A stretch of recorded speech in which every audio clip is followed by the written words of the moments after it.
Welcome back, chumps. I'm the Chump Change Trader, and this is the Small Account Challenge. This is today's date is May 11th, Thursday. Just want to do a quick recap in terms of what has been happening this week. So I mentioned before, I've just been kind of wanting to lay low and then not complete the other leg of my Iron Condor until I sort of know where the position of where the market is going and waiting for the dust to settle. We had the core CPI and then the regular CPI come out on Wednesday. And that actually was a sort of a bullish tone yesterday, where the CPI year over year dropped down by 0.1%. So basically, that was sort of the sign for the market to say, hey, the market's cooling down, hooray, which is kind of ironic, right? Bad news is good news kind of situation. Then Thursday today, the PPI came out, and that was also lower than expected, which is kind of ironic because if bad news is good news, then the market should have actually taken that to account. The other thing that also came out was the initial joblessness also came out hotter than expected. So that's some more bad news. Now, this bad news in particular, the market did not like and definitely went down on a much more lower trend. But then, fought for it, fought to sort of make up for it in the later half of the day. And I'll show you what I mean. But in terms of the Friday sort of economic news, we don't really have all too much. Import price index and customer sentiment is really just going to be more of like an outlier kind of piece of information for the market.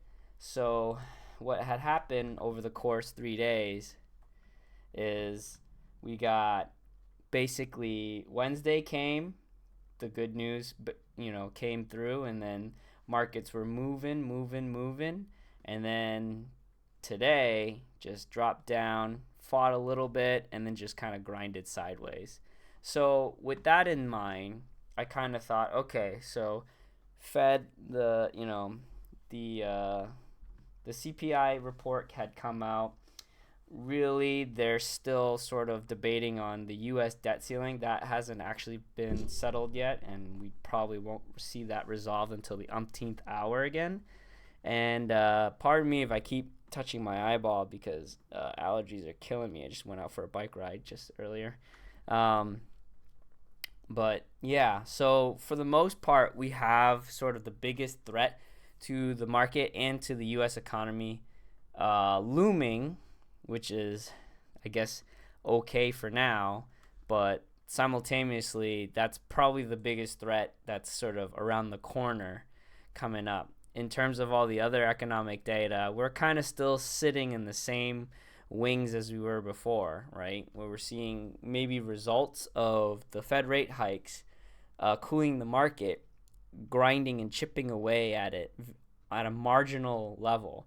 And so that's what everyone's talking about when it comes to sticky inflation, is that the efforts of the Fed basically are not intensive enough in order for it to actually make a true dent into inflation. So whereas the market sort of thinks that there's a 50-50 chance that the Fed chair will actually pause rates, there's also still a weird 50-50 chance that the Federal Reserve will also cut rates, and so I don't think that he'll cut Jerome Powell, but I definitely think pausing will definitely be within the cards of what's going to happen. But the market, as of now, is priced in mainly for a cut. So we could see a pullback in the near future. So, but in terms of right now, it's definitely going to be a grind well into June. And June is going to be the deadline for when the U.S. Debt ceiling is going to be determined. So I figured, okay, if I have positions out in terms of that scenario, let's take a look then at sort of what a month out would look like. So if we look at a month out view of what's happened, we've kind of come up to this level right here between 418 and 405 with SOX X. And we just kind of grinded back and forth between this 414 level right here. So it's sort of swung around between 414, 410, and then it'll maybe grind a little bit higher above it, but bounce off of this, resistance level, and then or grind down lower here and bounce off of this support level down here. So I feel comfortable at this point in time. So now that we're grinding sort of sideways, that potentially in the next month we have a high probability chance that we're going to just simply maintain that sideways actions. So what did I do? I completed the second leg of the iron condor. Now it's kind of hard to see because you see all these positions here. They're sort of sandwiched between each other. But let's look at the original iron condor that we created. And that is that one right there. So our target sort of break-even points is 382 and 432. And then the second iron condor is definitely at 392 and 447. So this one is a little bit more bullish leaning, only because I wanted to make sure that I cleared the way of not stacking on top of the other iron condor, which I've made that mistake before, and thus deleting some positions. So now we got two iron condors that are stacked on top of each other. If we layer all those positions on together, it looks kind of like this.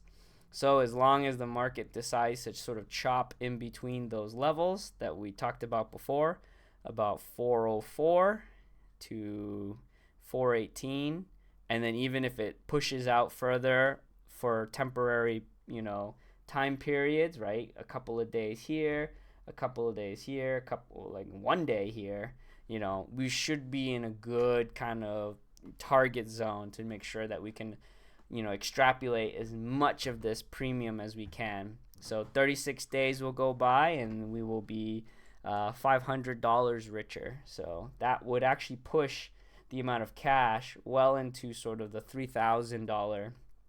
Actually, we already just keep this cash that we already have there. And so we already pushed sort of like past the 40% mark in terms of the actual account itself. And once we hit 3,000 with our next position that we can layer on, I might even throw another position sometime in between this 36 days as it's decaying to then go ahead and extract some more premium. And so we will hit that $3,000 mark, which will put us halfway through my original goal, which was to double the account. And it's only been, I would say, a month and some change. That's not bad, I would say, for a very, very conservative, all defined risk strategy, and just sort of, definitely taking it on the more safer conservative side. So I think I would be happy with that. So the next strategy would be maybe I would throw in another, I would say, iron condor further out, or I would probably do what I was doing before and throw in another put vertical or call vertical depending on the swings that we are having. So if we have another day where we're hitting the low 400s, I will go ahead and put in another put vertical. And then if we swing, higher into the 400 in the teens again, then I'll probably put in a call vertical and then complete another iron condor as a result. So I will definitely use the same strategy that I do for the other accounts that I manage, where I do that with strangles. So it's completely naked positions. And I can show that a little later. But for the time being, I definitely would just stick with defined risk strategies, as this account is still just building up equity. But I can definitely layer on more positions. So instead of just doing 2, I'll probably do 3, and then maybe snowball it until we reach about 50% of the buying power that's in the account. to be able to be used. So if you have any questions, feel free to reach out. I'll catch you on the next one.